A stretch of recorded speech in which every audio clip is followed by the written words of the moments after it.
Hey, this is Sin, and today we're going to do part 2 of talking about anger. I'd like to talk a little bit about myths of anger because there's a lot of them. One of them being that I can't help getting angry because you know what? I inherited it. My grandpappy was angry, my great grandpappy was angry.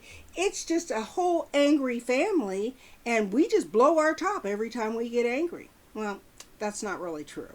There's no such thing as anger in the DNA. Actually, what it is that you learned this behavior by being around these people, just like they learned it from the people that they were around. The really cool thing is, if you learned it, you can unlearn it. That's the wonderful thing about therapy. You can go in and learn how to unlearn those anger habits. See, anger is a secondary emotion. And so we really need to understand that it's not necessarily a good emotion or a bad emotion. It's just an emotion. Some people feel like anger is just this bad emotion. Well, it's not. And there are some really positive things that have happened when anger was used properly. In fact, in the United States, in the 1960s, the entire civil rights movement happened because anger was used properly. Martin Luther King, a wonderful example of using anger in the right way. Things happened that made him angry, and so he did something about it, but not in a way that just blew everything up. No, he did it in a peaceful way. Right? But he was still angry. So we don't have to tear up and burn up the building just because we're angry. Another myth about anger is that venting anger is always desirable.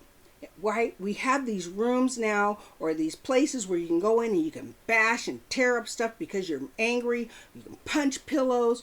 Well, research has shown that that type of aggression only reinforces the aggression. It doesn't help anything. You might actually think you feel better in the moment, but really you didn't do anything to help the anger because what you did was not deal with what it was that was underneath that was making you angry.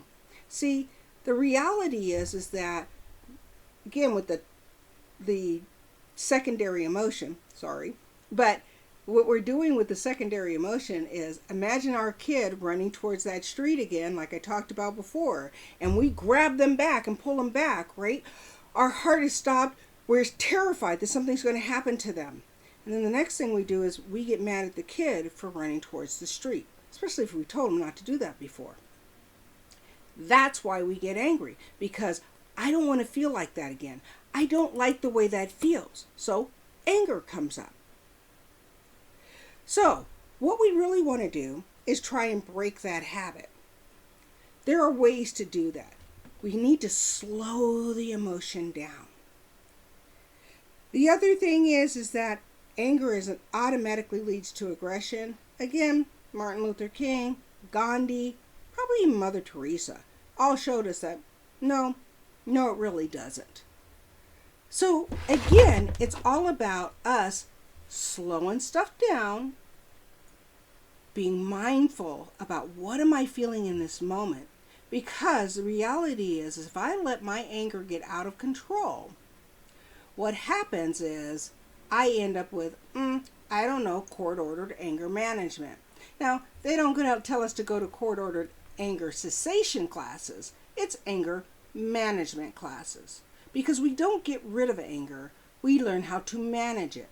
And when I can learn how to manage anger, then I know how to interact with people in a way that is constructive and encouraging to others. Well, thanks for listening. This is Sin. This has been another mindful moment from a Mindful Change Behavioral Health here in Boulder City, Nevada.